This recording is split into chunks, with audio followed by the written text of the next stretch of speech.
बर्फानी इलाके में एक ट्रायंगल शेप में एंट्रेंस बनाते हुए नैरो पैसेज केव में जहां पर दाखिल होने के लिए बर्फानी पानी से होकर गुजरना है, जिसकी लंबाई 120 मीटर है। यहां पर दाखिल हुए ये 5 लोग साल 2024 में फरवरी के महीने। यहां पर सबसे अजीब चीज ये थी कि पलक झपकते हर कुछ चेंज हो रहा था। कभी अपनी और कभी अपनी साथियों की जिंदगी बचाने के लिए केवर्स ने ऐसे डिसीजन लिए जिन्होंने इनकी मुश्किलात और बढ़ा दी। This is the real disaster of पुलूरा केव।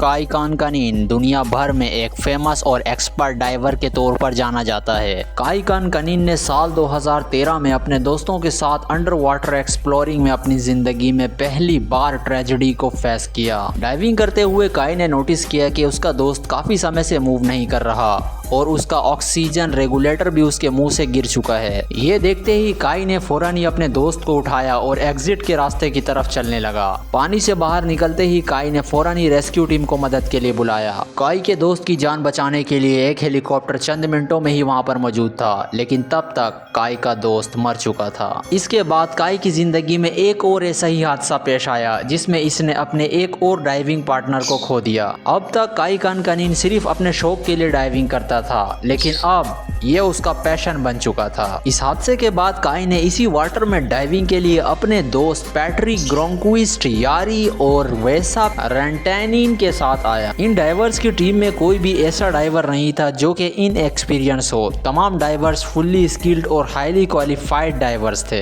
डाइविंग शुरू होने के कुछ घंटे बाद ही एक डाइवर मार्क्ड एरिया से गायब दिखाई दिया। उस खोए हुए डाइवर को ढूंढने के लिए रेस्क्यू टीम डाइवर को बुलाया गया, लेकिन रेस्क्यू टीम की तमाम एफर्ट्स नाकामयाब रहीं। रेस्क्यू डाइवर्स के साथ काई भी अपने डाइविंग पार्टनर को ढूंढ रहा था कि अचानक काई को पानी के 230 फीट नीचे अपने दोस्त की डेड बॉडी मिली। काई की जिंदगी में 3 हादसा हो चुके थे, लेकिन कुछ महीने बाद ही काई ने एक और डाइविंग प्लान किया और काई की ये डाइव पहले की निस्बत ज्यादा खतरनाक, चैलेंजिंग और मुश्किल होने वाली थी।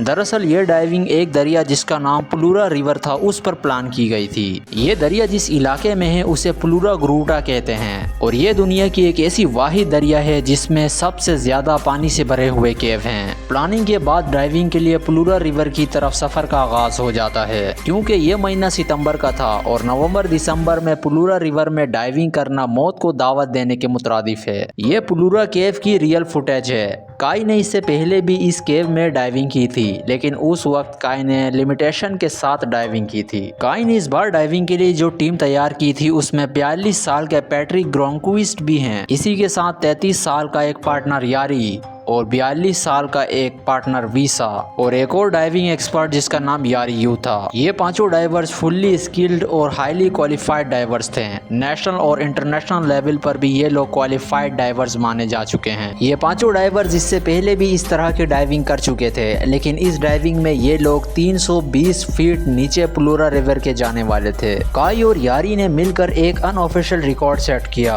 और इन्होंने 320 फीट नीचे जाने के बजाय 388 फीट नीचे जाने का डिसीजन लिया और इनका यही डिसीजन आगे चलकर इनकी सबसे बड़ी गलती साबित हुई। पुलूरा केव में दाखिल होने के 2 रास्ते थे, एक एंट्रेंस 1, दूसरा एंट्रेंस 2। इन्होंने एंट्रेंस 2 को चूज किया क्योंकि इनका रिकॉर्ड था 388 फीट नीचे जाना, जबकि एंट्रेंस 1 एक ऐसा रास्ता था जो कि एक लॉन्ग टर्म रास्ता था जिसके जरिए से 388 फीट नीचे जाने में कई घंटे लग सकते थे। एंट्रेंस 1 सिर्फ लॉन्ग रूट ही नहीं था, बल्कि इसमें कई सारे स्ट्रकिंग प्लेस भी थे। प्लान के मुताबिक पैट्रिक सबसे आगे था और जारी उसको फॉलो कर रहा था। उसी के पीछे वीसा था और जारी यू उसके पीछे, जबकि काई सबसे पीछे था। काई के जिंदगी में इतने हादसात हो चुके थे कि काई इस बार अपने से एक्सपर्ट डाइवर्स को भी अपने से पीछे नहीं छोड़ रहा था। उसे लग रहा था कि कहीं कोई इंसिडेंट ना हो जाए। इस बार काई काफी डरा हुआ था और फाइनलैंड में मौजूद इस पुलूरा केव में डाइविंग करते हुए इनकी स्क्वाड को टाइम का पता ही नहीं चला। इस बार कुदरत को शायद कुछ और ही मंजूर था। ये लोग केव के अंदर आराम से डाइविंग कर रहे थे कि बाहर अचानक बर्फबारी शुरू हो गई और केव के एग्जिट के रास्ते में बर्फ गिरना शुरू हो गई, जिसकी वजह से केव का एग्जिट वाला रास्ता मुकम्मल तौर पर बंद हो गया। काई की स्क्वाड को जब तक पता चला कि एग्जिट का रास्ता बर्फबारी की वजह से बंद हो चुका है, तब तक इस केव का एंट्रेंस का रास्ता जहां से ये लोग दाखिल हुए थे वो भी बर्फ की वजह से बंद हो चुका था। काई की स्क्वाड अब मुकम्मल तौर पर ट्रैप हो चुकी थी और इनके पास अंदर आने का या बाहर जाने का अब कोई रास्ता नहीं था।